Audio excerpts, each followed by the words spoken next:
चलो अब यहाँ पर इस तरह का प्रश्न दिया गया है, ठीक है।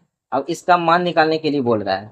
तो tan 60 का मान हम लोग को पता है कितना होता है, तो √3 होता है, √3। अच्छा, sin 60 का मान क्या होता है, तो sin 60 का मान होता है √3/2, √3/2। cos 30 का मान क्या होता है, √3/2। बात समझ में आ रहा है। अब इसको हम लोग भिन्न का जोड़ ले लेते हैं, तो 2 हो जाएगा, और 2 एक काम, याद रखो दो का पारा में 2 कै बार में आता है, एक बार में आता है। एक को √3 से गुना करेंगे तो √3 हो जाएगा। 2 को 2 का पारा में 2 कै बार में आता है, तो एक बार में आता है। फिर यहाँ पे √3 हो जाएगा, एक से गुना करेंगे √3 बार में। बात समझ में आ रहा है। इसको भिन्न का जोड़ लेने के लिए सीखो पहले आराम से, ठीक है। तो इसको भिन्न के जोड़ लेने के लिए फिर से बता रहे हैं।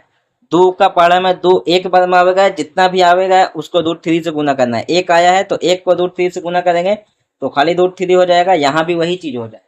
बात समझ में आ रहा है। अब यहाँ पे हम लोग को क्या करना है कि जैसे पहले ऊपर में √3 है, इसको हम लोग ऐसा ही लिख देंगे।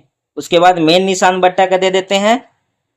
उसके बाद क्या कहते हैं कि √3 और √3, यानी एक √3 है, फिर यहाँ पे एक √3 है, तो 2 √3 हो जाएगा, और ये वाला बट्टा वाला 2, ठीक है। अब याद रखना है कि P बट्टा में Q रहे, फिर मेन निशान रहे, फिर R बट्टा में S रहे, तो ई वाला ऊपर चल जाता है।